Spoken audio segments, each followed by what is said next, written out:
अस्सलाम वालेकुम प्यारे भाई की हाल है? ठीक जनाब दा नाम की है? अरसलान अहमद।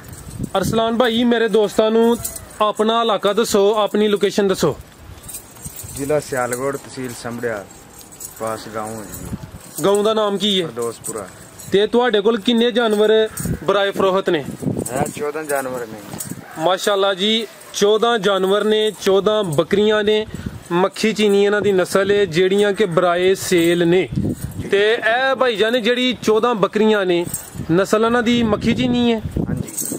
ते ए क्रॉस ने या के क्रॉस होने वालियां ने?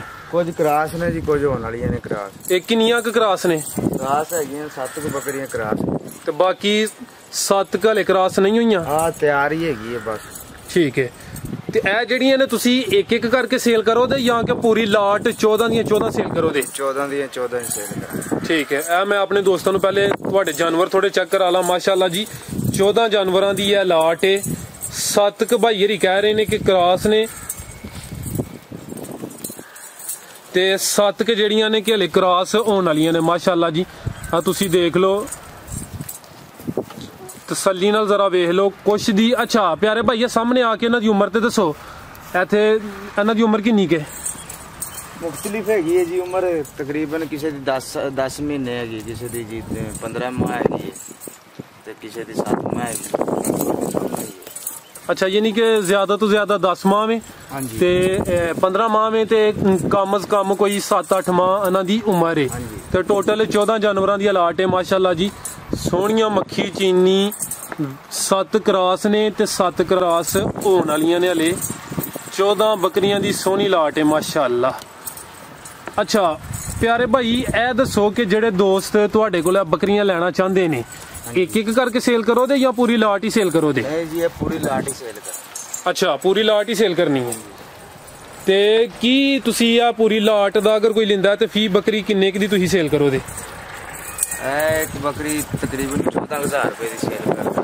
14,000 दी अगर लाट खरीददा है 14,000 फाइनल है या कोई प्यार मोहब्बत कर लो दे? अच्छी तो प्यार मोहब्बत की करना, थोड़ा बहुता तो कर लियो यार। चलो 500 रुपए तुसी आखदे ते कर दे। चलो यार।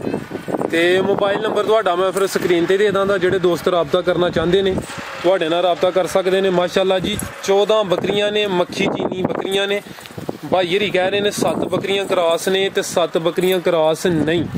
ते कीमत 14,000 कह रहे हैं, लेकिन प्यार मोहब्बत करके फी बकरी 13,500 अगर पूरी लाट कोई लिंदा है। ते अगर कोई एक एक जानवर करके कहे कि सानू इहदे विचों कोई पसंद आया एक एक ते फिर सेल नहीं करना? पूरी लाट ही सेल करनी है। ठीक है जी। इन्हां दी उम्र वाइज कुछ बकरियां दी उम्र घट है, कुछ बकरियां दी उम्र ज्यादा है। माशाल्लाह विच बकरियां वजनी ने ते विच कुछ कम वजन भी है ने। ते नंबर मैं स्क्रीन ते दे दांगा, जेड़े दोस्तां नू इन्हां दे कोई जानवर पसंद आउंदे ने ते तुसी इन्हां नाल राबता कर सकदे हो। सियालकोट समड़ियाल दा इलाका है, फरदोसपुरा इन्हां दा पिंड है। ते अज दी आ वीडियो मैं उम्मीद करना कि तुहानू पसंद आई होएगी। अल्लाह हाफिज़।